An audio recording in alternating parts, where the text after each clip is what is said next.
The avoidant didn't leave you because you weren't good enough. The avoidant didn't leave you because you weren't enough. The avoidant didn't leave you because you were a bad partner, and they certainly didn't leave you because you weren't lovable enough. Reality is the opposite. They left you because you were too much for them. Not because you're too much in general, but what you bring, the emotional availability, the empathy, all the good qualities that you bring are beyond their capacity to handle and to receive. It's not a reflection of you at all. I know you're hurting. I know you're beating yourself up. You're second guessing everything you ever did and said in the relationship.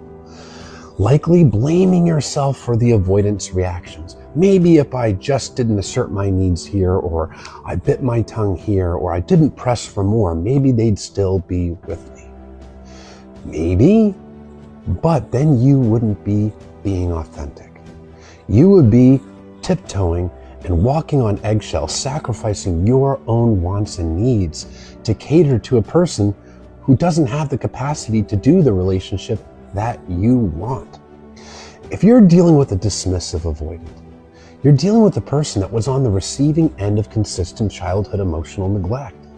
Yeah, they had their basic needs met, food, clothing, shelter, but their emotional needs were not met. Also, they weren't able to express themselves as a kid. So what they learned in childhood is that vulnerability isn't safe. Expressing emotions and needs, it's not safe. They had no one to ever show them how to process emotions. They never had anybody to show them how to deal with life stress. What they learned to do is avoid, to stuff it, put on a happy face, and not deal with it. But they also developed a profound wound of shame. And shame is a toxic emotion. The shame comes from personalizing that consistent emotional neglect in childhood, growing up to feel defective and unlovable. And I get it. You feel empathy for that wound, and that's perfectly fine. But empathy also doesn't mean that you're obligated to be on the receiving end of bad behaviors.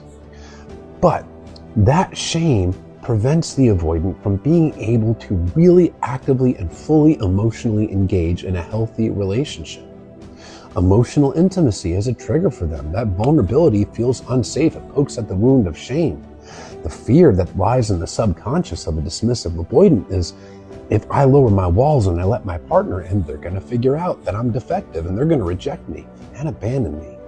So emotional closeness feels unsafe, but you being the emotionally available partner, well, emotional intimacy is naturally going to build with you because you're that good kind of partner that really is special. That triggers them. Plus, your communication, you communicate your feelings and needs.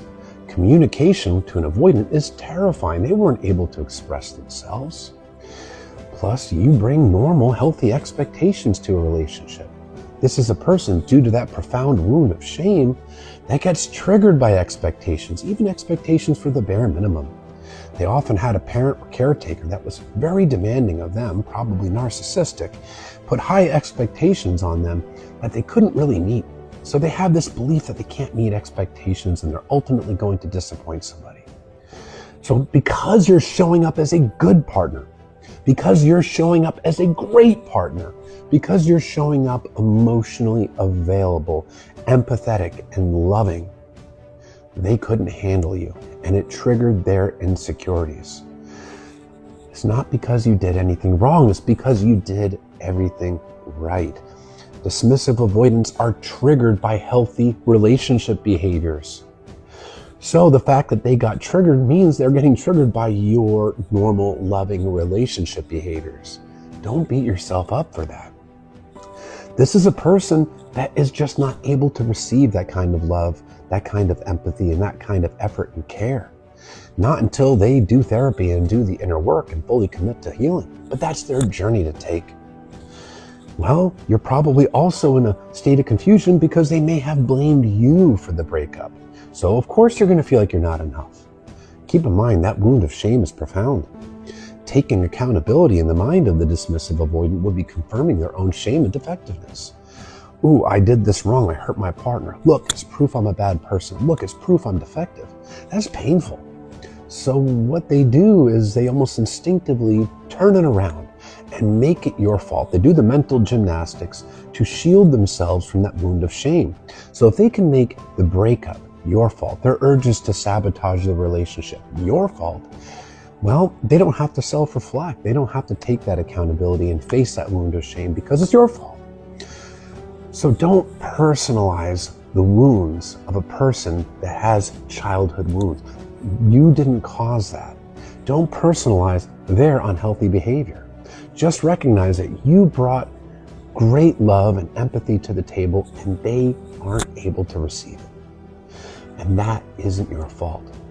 But now you do have the opportunity to learn and recognize the signs of emotional unavailability and hold boundaries. Look out for those red flags and find yourself a partner that can receive that love, that can receive that empathy, and even better yet, give it back to you in return.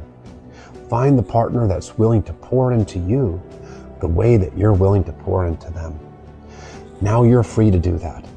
The avoidant wasn't able to do that, and it's sad, it's unfortunate, but they showed you they're not your person. You have yet to find your person, and they're out there. You just don't know it yet.